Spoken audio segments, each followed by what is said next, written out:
1,24,000 বা 2,24,000 পয়গম্বরের শুভ আগমন পৃথিবীতে ঘটল।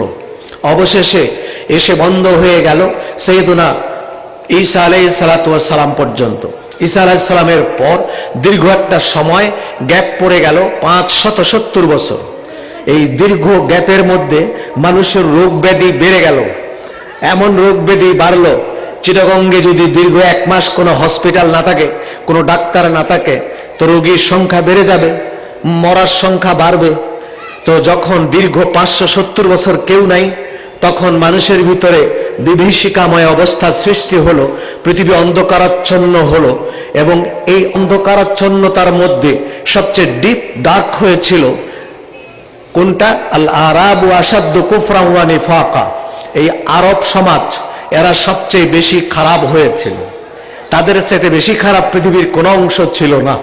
এমন কোনো খারাপ কাম নাই যে তারা করতে পারত না। তারা এমন কোনো অন্যায় নাই যা তারা করতে পারত না। এমন কোনো নিষ্ঠুরতা নাই যা তারা করতে পারত না। এমন কোনো অশ্লীলতা নাই যা তারা করতে পারত না।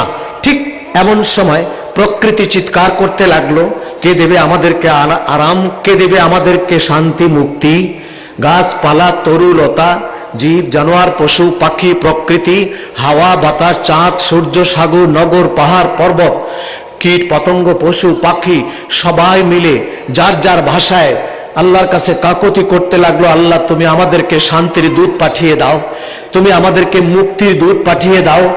আল্লাহ তাআলা অবশেষে দয়া পরবশে আল্লাহর হাবিব, শেষ পুঁজি আল্লাহর কাছে, আল্লাহর কাছে শেষ পুঁজি আল্লাহর হাবিবকে পাঠিয়ে দিলেন পৃথিবীর এই ধুলির পৃথিবীতে।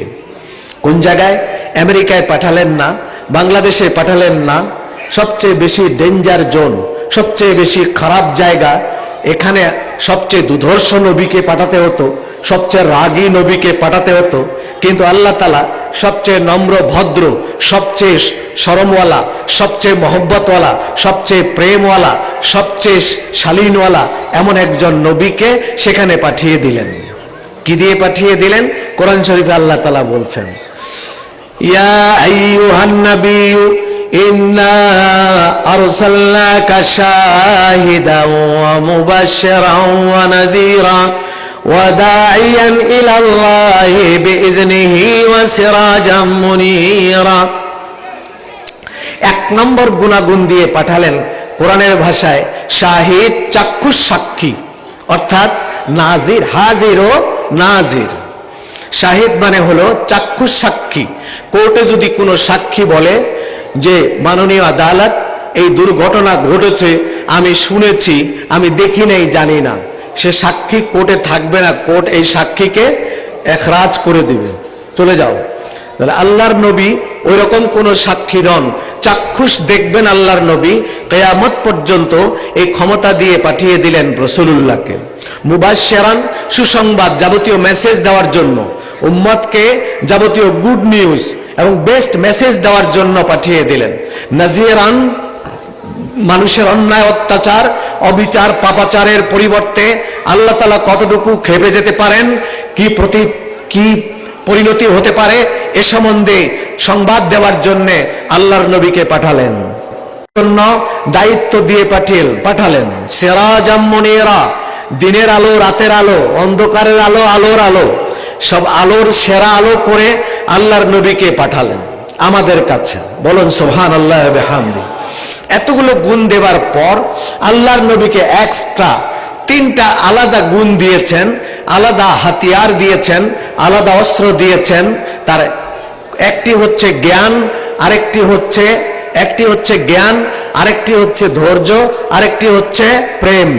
জ্ঞান, ধৈর্য, প্রেম, এই 3টার সমন্বয়ে মনিটরিং করে আল্লাহ তাআলা বলছেন, আলাম নাশরাহ লাকা সাদরাক ওয়া ওয়াদানা আনকা বিজরাক আল্লাযী আনকাযা যাহরাক ওয়া রাফা'না লাকা যিকরাক।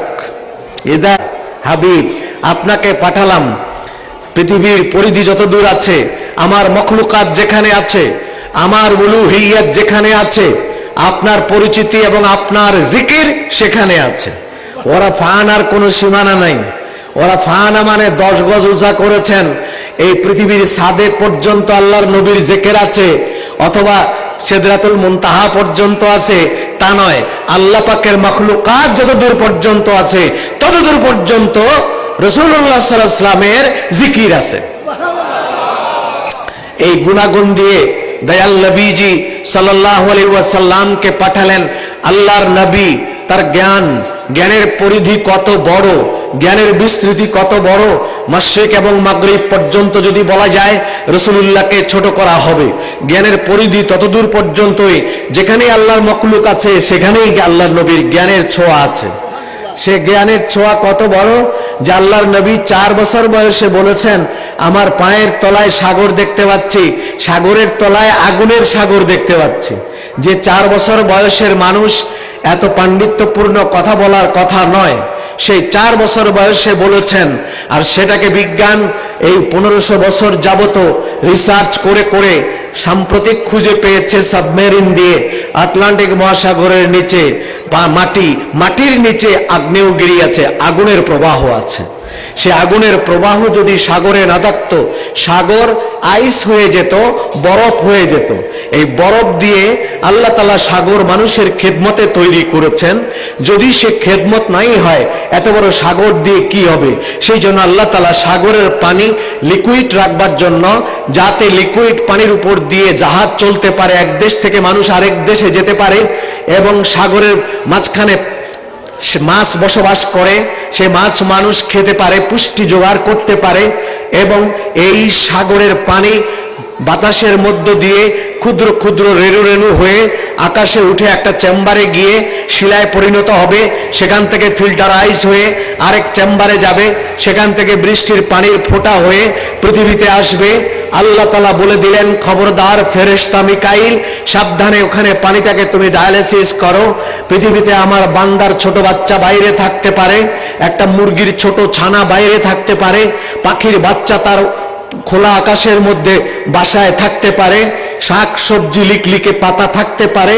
যদি পানির ফোঁটা বড় হয়, 1 লিটার ওজনের হয়, আধা লিটার ওজনের হয়, কোয়ার্টার লিটার ওজনের হয়, এই পানির ফোঁটা যদি শত শত মাইল উপর থেকে নিচে পড়ে, তাহলে পাখির বাচ্চাটি মারা যাবে, মুরগির ছানাটি মারা যাবে, মানুষের ছোট বাচ্চা মারা যাবে, বড় মানুষের গায়ে পড়লে ফোসকা পড়ে যাবে, এবং আমার বান্দার শস্য, রবি শস্য নষ্ট হয়ে যাবে, সরিষার পাতা ঝরে যাবে, পুঁই শাকের পাতা ঝরে যাবে, লাউয়ের ডগা ঝরে যাবে। সুতরাং মানুষের কোনো ক্ষতি না হয়, ছোট্ট একটা পাখির ছানাও যাতে না মরে, সেই জন্য পানির টুকরাকে, পানির ফোঁটাকে এই পরিমাণ ছোট করবা যেন সারাদিন পাখির বাচ্চা ভিজবে কিন্তু মরবে না। এত ছোট করে স্প্রে করে পৃথিবীতে দিচ্ছে, যেই পানির প্রেসার স্প্রে বৃষ্টিতে আষাঢ় মাসে সারাদিন কৃষক কাজ করে, ক্ষতি হয় না। ছোট বাচ্চা দৌড় দেয় পানিতে, ক্ষতি হয় না। ছোট পাখির বাচ্চা ভিজে, ক্ষতি হয় না। পাখির ফোঁটার, পানির ফোঁটার আঘাতে মরে না। এটাই হচ্ছে আমার আল্লাহ তাআলা বান্দা সম্বন্ধে সচেতনতা। আল্লাহ তাআলা তার বান্দাকে এতটাই ভালোবাসেন। তো সেই আল্লাহর নবীকে আল্লাহ পাঠিয়ে দিলেন কি করে? যে মহব্বত, ধৈর্য এবং জ্ঞান, এই 3টা হাতিয়ারকে এক জায়গায় করে সেই দুধর্ষ জাতিকে, আরব্য জাতিকে, যারা বাপ মা চিনত না, বাবাকে বাপ